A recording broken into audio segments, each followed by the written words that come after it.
Hey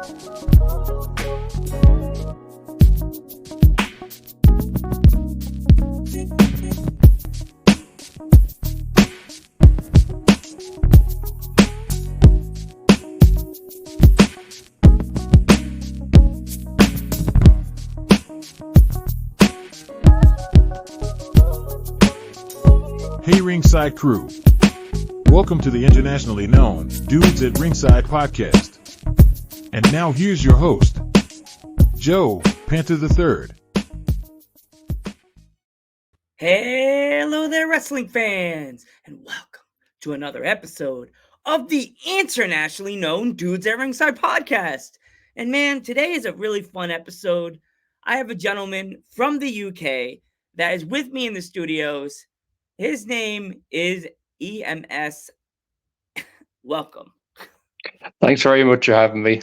It's nice that we finally get around to doing this. It's been in the works for a little while. Gosh, dude, I'm so sorry. You know, the freaking schedule the Dudes at Ringside has, and with all my fun guests I've had this year so far. I'm sorry. No, it's grand. It's half my fault as well, to be perfectly honest. Yeah, so my first question for you is who trained you? Train me. So I have had quite a nice group of people that train me. So Fight Factory in Dublin. Yep, I know is that. my home. I know Fight Factory. So have like Katie Harvey, Phil Boyd, Michael May, LJ Cleary, who's currently signed with Noah in Japan, would have trained me a lot. And like, there's just, when I say a mountain and like a core group in there, there's about 10 or 12 people that you can say, right, this person has trained me, this person has trained me. Like, you have Owen Richards, Andy Steele, Saviors of Destiny, Debbie Keitel, Justy. I really don't want to miss out on names because I'm like, there's been that many people that have helped me along, and like, they're all just amazing and wells of knowledge. Awesome. So what kind of like advice did they give you to what like you're within your wrestling style? Just kind of be myself, I suppose. And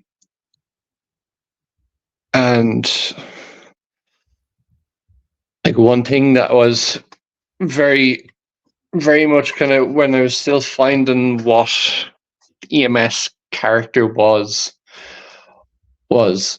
lean into, you're a medic, lean into it. Get like a theme song that fits, get a character that fits, movements that fits, so on. And I'd like to think I'm getting there. I won't say I'm completely there yet, but I'm definitely along the right road now. So with you being like the EMS wrestler, does like have you ever like if someone's like hurt at a show or something happens, are you the first you feel like the Ghostbusters, they hear Janine go, Oh like, yeah. that one you see like your body perks up a little bit to like go run over there? Oh, it started off the first show I ever did. That it would have been a Fight Factory show, and I was doing my courses at the time. I was up as far, I believe, at the time, just before I was an EMT. I went to my first show, and one of the guys on the show ended up fracturing his nose and orbital bone. No. And it was very much I think the match before, if my memory's right, somebody like bit of a bloody nose, and had to clean it up afterwards. Wasn't too much, it was like a couple of drops of blood. And the next match happens, and somebody goes, "Oh, I think Damo's bleeding." And I was like, "Oh, okay." I just kind of threw it off. And then I think he was put into like a Boston Crab, and you could just see it, like almost like uh, Austin and Bret Hart, Yep. where he pushed up and it just looked like a waterfall Oh underneath. I God. was like, oh no, that's a problem.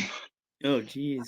And at the time, because most places just kind of had a couple of first aid kits thrown together, I got the first aid kit and there was about 10 or 12 triangular bandages. And it's like, oh, I don't know how I'm putting this person back together with this, but we'll find out. Go into the ring, start helping them. And as I'm helping them, the heel kind of runs off the other guys that were in there.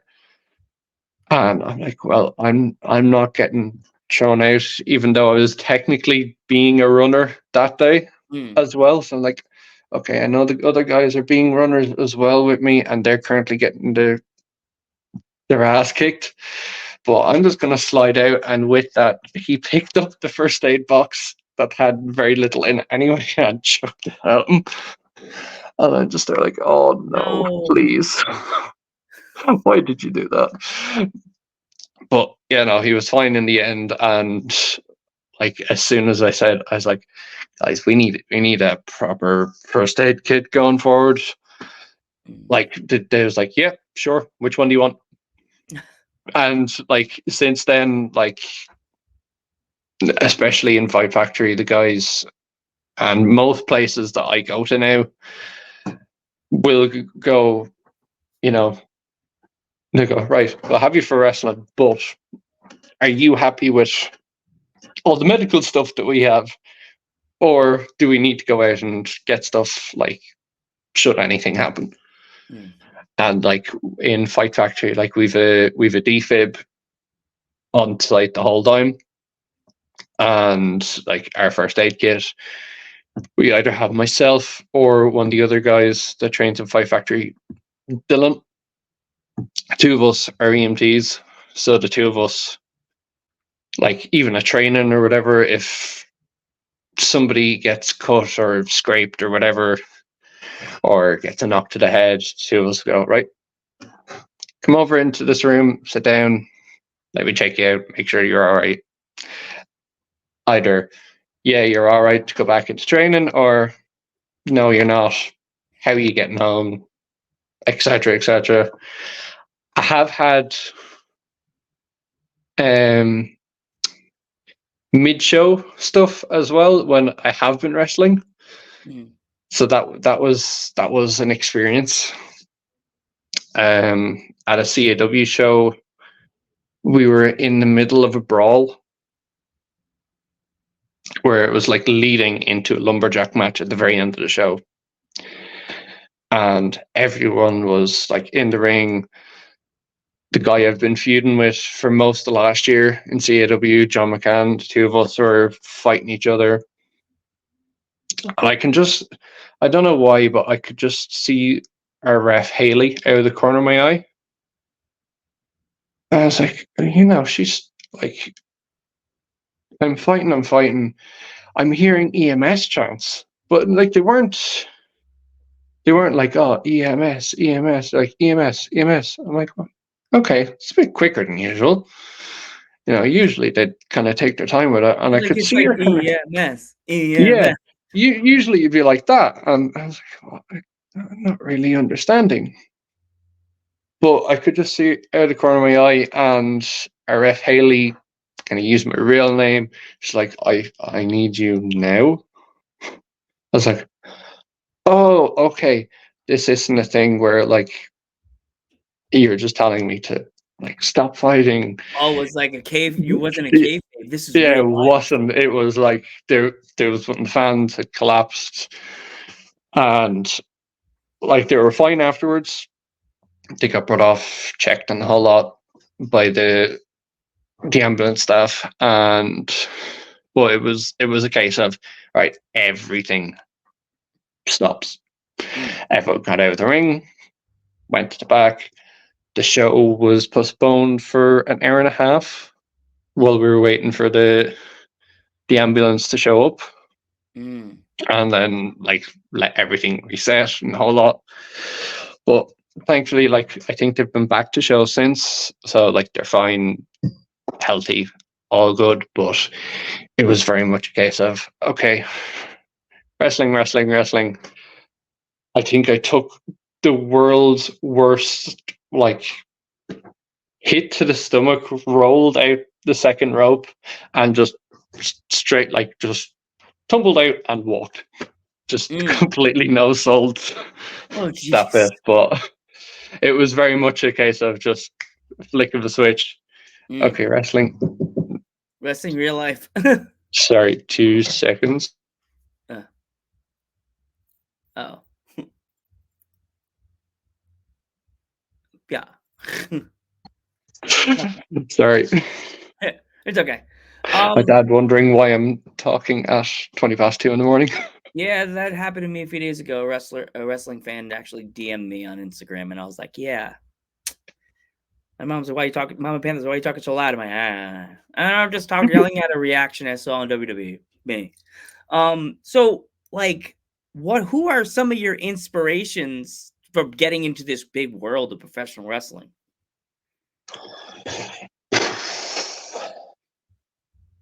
That is a good question. Like, I suppose, like, as weird as this is going to sound, because looking back on it with hindsight, it wasn't the best storyline in the world. Okay. But what got me back into wrestling was the Authority versus Team Cena. Really? Yeah, and I don't know what, like, just kind of like the Shield breakup kind of started. It was like, oh, that's interesting. I remember them together. And then for whatever reason, that storyline was like, huh.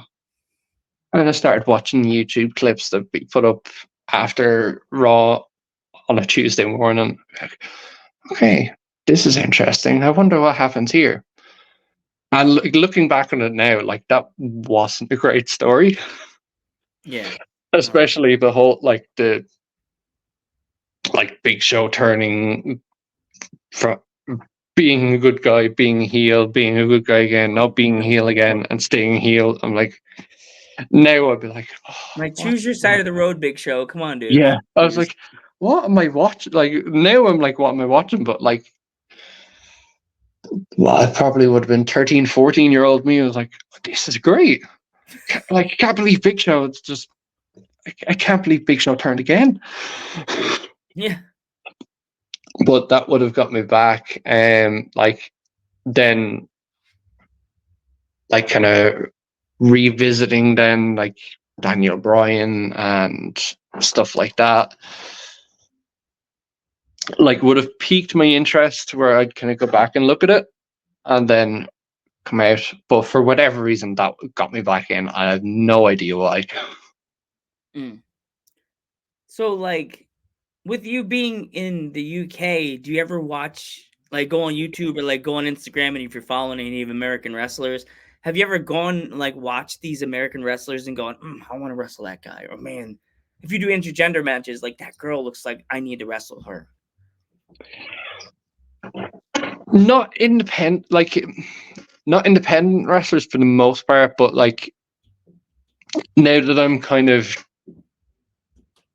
a little more clued in, I'm kind of getting to that stage where I'm like, that person would be really interesting to meet, definitely to wrestle, stuff like that. Like now, none of them off the top of my head are like, oh yeah, I can definitely have that match in the next year.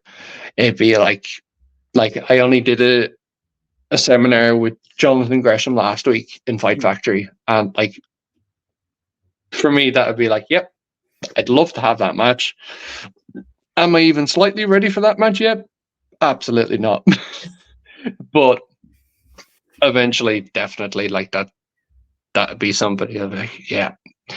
Just especially like the I've been to 3 of his seminars now when he's come over, and they're like gold dust. It's just not to be confused with Dustin Rhodes, but actual Goldust, like his mind is just fantastic when it comes to wrestling, and it's very much you stand back and go, how has he thought of that? How has he put those particular movements together?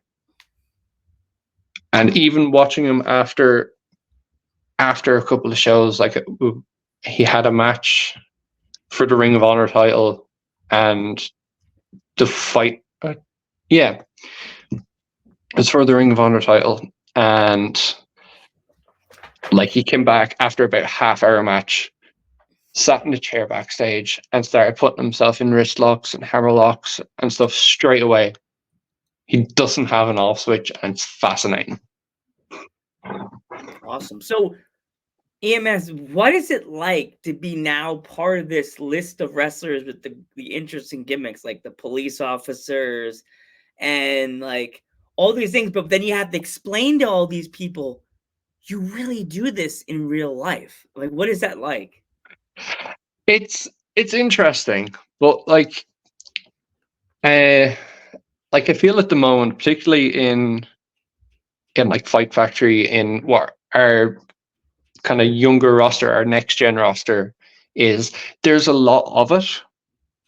So it's not as much of a it's like a job gimmick. But then when people actually talk, oh, you actually are an EMT. Oh, that's cool. And like there's myself, there's MJ Chef, who I really hope doesn't get sued eventually, who is an actual chef. There's Scoop, who is our resident interviewer wrestler. Unfortunately, every interview Scoop does turns into a fight. Unfortunately for Scoop. That should be me, but you're all the way in the UK right now and be like, what? Let's do this. Take the hat off. We're going. Yeah, poor Scoop. I feel bad for him. Someday Scoop will have an interview, and it will just be an interview, and it'll go really well. But that day has not come yet. I guess me and Scoop have to do an interview one day. Absolutely, I'd love to see that. I think it might have to come out in about 4 parts. Get it? I come to the UK and he interviews me on the show, and then he's like, "You want to go, Panther? Or your grandfather was a wrestler?" All right, that's it. Glasses off. Take off the glasses. But you would have to really like wean me through it, because I sometimes think that I could just take every bump, because I'm like 5'1". I call myself a little bulldog. Like you chop me, I'll be like, yeah. Then afterwards, I'll be like, oh man. Yeah. Joe, I told you couldn't take that 5th chop. I could take anything. I'm a Panther. No, you're not. You're a kitten. I can take the 5th and 6th and 7th chop. It's just afterwards, it's gonna really hurt, and I'm gonna let you know about it. You'll be one in the corner going, "Was it worth it, Joe?" And it's like from Family Guy, American Dad. It was worth it the whole time. You'll be the one in the icing me, Joe. Was it worth it? Yes. No. Yes. Yes, but no. It's so crazy because in America, in Long Island, there's literally a tag team that's the mall cops. Nice. There's a mall cops. There's an angry nerd named Evil Kip. There's, oh my god, there's a police officer. There's a chef. There's, I don't know if there's a weatherman, but I know there's a bunch. I'm gonna have to send you all these gimmicks that are in New York. I tell you something, that Weatherman and Scoop would be some tag team. Imagine that. Oh my god, what would they be called? Natural News? Oh my god, they call them Natural News. We're definitely going to have to like forward this on to Scoop and tell him that we have a tag partner for him ready to go. He just has to go to America for it. NYWC, which is the one I used to go to on Long Island. There's Evil Kip, which he's like a mean nerd that's like mean to people. He's a heel. He's a super mean heel. So in closing, EMS, if my fans would like to follow you on social media, or if they want to pick up any merch for you, where can they find you and where can they get your merch? At EMS Pro Wrestling on pretty much everything, I believe. Instagram, Twitter, is a Facebook page, but it's not very active. I'll be honest about that. TikTok, and the link to my merch is on my Instagram, ems.bigcartel.com, I believe is the correct link, but it will be linked underneath my bio. And in my link tree. EMS, before we go, if any kids that like watch my podcast or just connected to watching Joe Panther Variety Show, if they would like to join the business like you did way back when, what kind of advice would you give them?